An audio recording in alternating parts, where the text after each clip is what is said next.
Okay, so I'm going to show how to do a bottle and a three-part sectional today. So with the bottle, I'm going to start with, this is a relatively big piece of clay, so I'm going to need to do some height with this. The first thing that you want to do is basically throw a cylinder.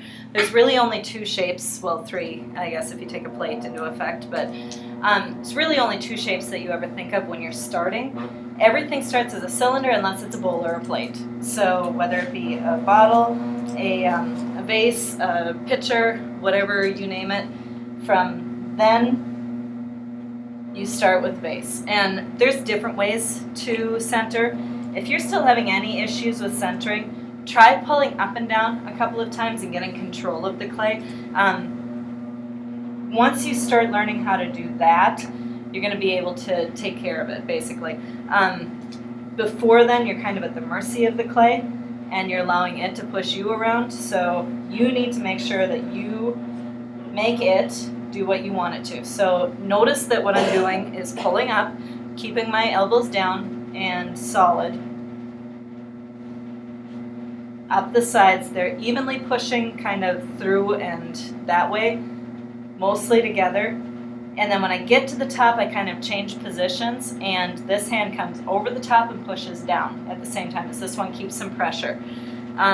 This one doesn't keep pushing forever, it just stabilizes, and then I come over the top. And the coming over the top is what finalizes the rest of the clay coming together. If you don't do that little part, you're going to run into problems because the clay is still uneven on the top unless you do that pulling over and kind of pushing down in at the same time. Okay, on a cylinder and anything else, you want to start relatively thin and tall.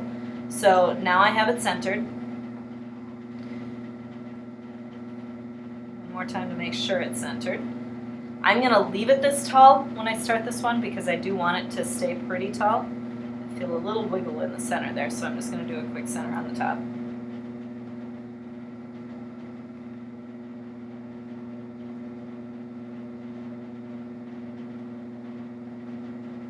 Okay.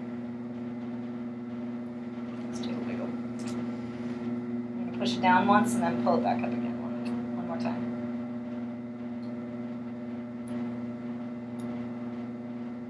If you start with really tall things before they're truly centered, you're lost before you start. So now I don't feel that wiggle anymore, so I'm going to start pushing my thumbs down together. Again, there's lots of ways to do this. I find it easy to put pressure against each other when you go down in. If you don't, you can put your finger kind of between your fingers there and kind of sink it down, and this supports your hand as you go in, so that's a different way that you can do it too. I just go, so the first start down there, and then I keep going the rest of the way with my middle finger. Make sure you're going directly down the center, and now it's going to be more difficult because now I got to get my whole hand into here because I can't reach that far. And if I start centered, this should stay going down the center of it. And always stop before you hit the bottom. So double check how far you really are down there. That looks pretty good. About a quarter of an inch to a half inch is what you want to have. Half inch is better if you want to trim the base, and that's a good habit to get into. Now I'm going to open. Again, I'm opening directly at myself. Pulling. A little harder because it's tall. So I really need to, I'm pulling in at my stomach at the same time that I'm doing this. Pottery is all about stability, basically, and you have to use your core of your body to really stabilize that. So the first one there, I just opened it up so it was about level everywhere. Now it's kind of scooping in on the bottom here, so I'm going to need to make it so that it's a little bit thinner down here. So I'm going to push together between my middle finger and my knuckle for the first one. I'm leaning forward, looking straight down at it, pulling up. Pretty good push through to do that. Keep taking the water out of the center so that I don't get lost on how deep I am here. Again, this is a taller piece, so I'm going to start in the center and pull the top part first. Now I'm doing a bottle with this one, so one of the hardest things with a bottle is to keep this neck in close. So I'm going to collar in at the same time in between and keep that neck just so my hand will just fit down inside of there. Again, even though my elbows are out here, I'm stabilized and I'm making sure that my arms aren't up here and wobbling all over the place. Arms down. Okay. Now, I'm going to thin out the top one more time, and then I'm going to get my hand down in the rest of the way. Push harder on the outside hand than the inside hand because you want it to come up straight instead of going out. So now I'm going to go down and take the base up with me.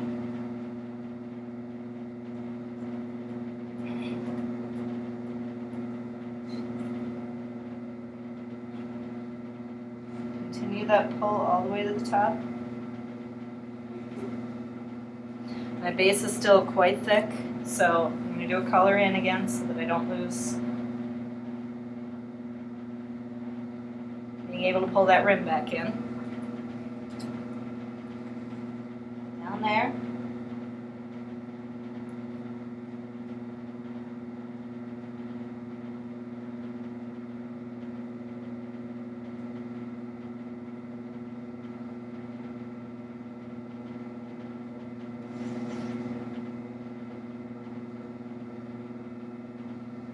Notice my elbow is staying down on my right hand all the time. Now before I close this up too much, I'm going to get the water out of the base because you don't want to end up trapping water in there. I'm going to compress the base a little bit so I don't end up with an S crack. Back in one more time. And when I'm pulling this, so make this so it's not too messy here. When I'm pulling this, basically, if I set this here, when I'm pulling up, what I want to do is, if I'm wanting it to go out, I push harder on the outside, and I let my inside hand move up a little bit further on the piece so that my outside hand is down just a little bit, let it push out, and then just kind of rotate back and forth as I come up. And so they're kind of moving together, rotating upward. So one more pull, and then I'm going to bring the rim back in.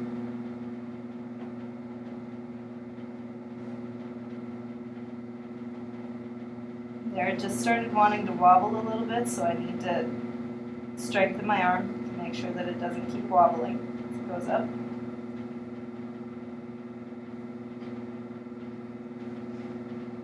Keep that nice even pull all the way up. There's a lot of clay left down here, but as far as thickness goes, if I look inside and outside, I'm probably at about 3/4 of an inch, so I do want to do one more pull. At this point, it's starting to get dangerous, so I am going to slow my wheel down, which I could have done a little bit ago too. And I'm going to go much slower when I pull this time. So I'm going to push in, get that clay with me. Think about my shape a little bit at this point, so I want it to come a little bit straighter up and down. It's a little grab on my hand on the inside, which causes a little wobble. Be careful. You can always stop for water. It didn't grab too bad, so I didn't need to stop. But okay, so that just thinned it out a bit. Now, before I do anything more, again, water out of the base. If you ever get to the point that you can't reach down in anymore, you can use one of the wood tools over there, the longer ones, and use a rubber band around the end of it and use that to get down in. So now I want to, before I take this clay out of the outside here, I want to get the bottle into here. The definition of a bottle is that the neck comes together really close. So there's different types of bottles that will just be right up towards the top where there's a little bit of squeeze together. There's ones that have longer, skinnier. This one's kind of set for doing a little bit longer, skinnier. So two things you can do is to color in a little bit. So I'm going to do a couple of passes coloring in. Get it a little bit closer. Anytime you can get 3 spots touching is really good to pull it in. Again, don't ever stall out when you're trying to push this in. If you stall out and stay in one spot while you're pushing, it's going to fold over the top of your hands. You need to keep moving it upward. You're coaxing it into its spot. Now I'm going to just my fingertips, pushing it in. I'm going to to take a little bit of clay, a little bit of slip out of the inside of this. Now this would be a nice vase shape, not yet a bottle, so I need to keep going. There is a way to do this also where you get the inside of your fingers wet and kind of with slip is good, and then 2 fingers on the outside, and that creates your 1 and your 2 on the spots that it connects. And actually I'm going to do the middle fingers because it's a little easier. No, never mind. Okay, so I'm going to push between these, and I'm going to push on the outside too, and that will coax it inward and upward. So I'm kind of thinning as I go too.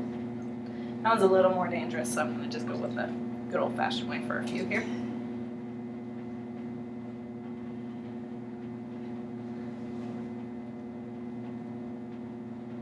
Think about your shape because you're not going to be able to get inside very well afterwards. And right now I kind of have only a half kind of thing going on, and I don't really like that. I don't want it to be different shape at the half. I want it to be different shape at either 1/3 down or 2/3 up, one or the other. So I'm going to get it a little thinner going through here and let it be kind of bottom heavy. The top and the bottom still try to have about the same size. I'm going to cut some out of the bottom though so I can pull this in a little bit. And by the way, if you haven't done your picture yet, that will be for this quarter. All you need to do with the picture before this would have been to create the spout. I think you guys know how to do that. So I'm just going to keep coaxing this in.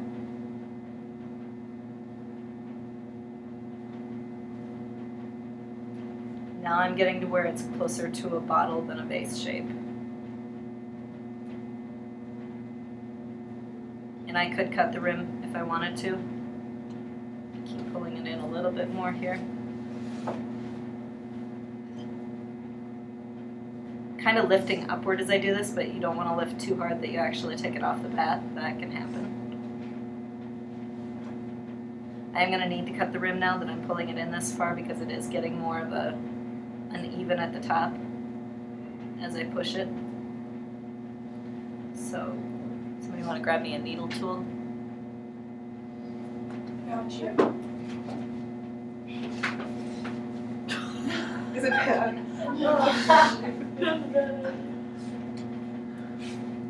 Okay, so there I've got kind of more of a bottle shape happening.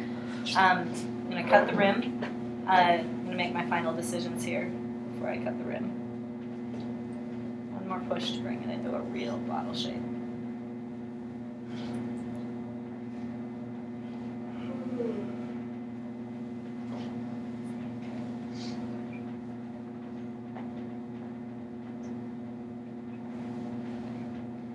I am going to cut it a little bit farther down because I had a hard time pulling that rim all the way back in, so I'm going to cut it off a little lower. Remember when you're cutting the rim to hold really, really tight onto the needle tool. Soften that rim. I could use the poor man's chamois with the paper towel over the top of it if I wanted to.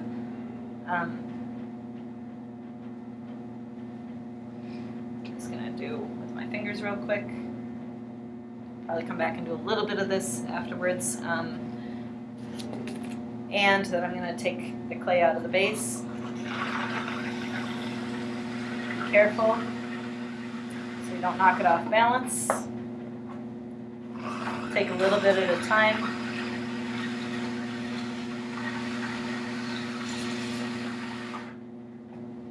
Now, if you like really runny glazes, which I really do, kind of like really runny glazes, you could leave that little ledge right there and that would catch your glazes. So if you have any of that, I would take advantage of it. I think I'm going to do that on this one. I'm just going to make it look like it's meant to be there and make it an actual little ledge.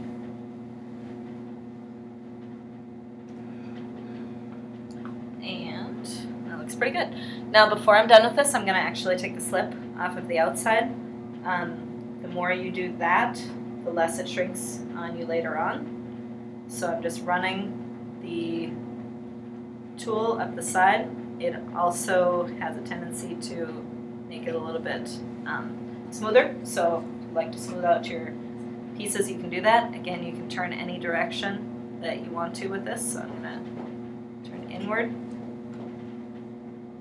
and create the bottom. And now I could choose, since I have a ledge down there, kind of like almost created a ledge when I did this, so I'm going to create a ledge up here too.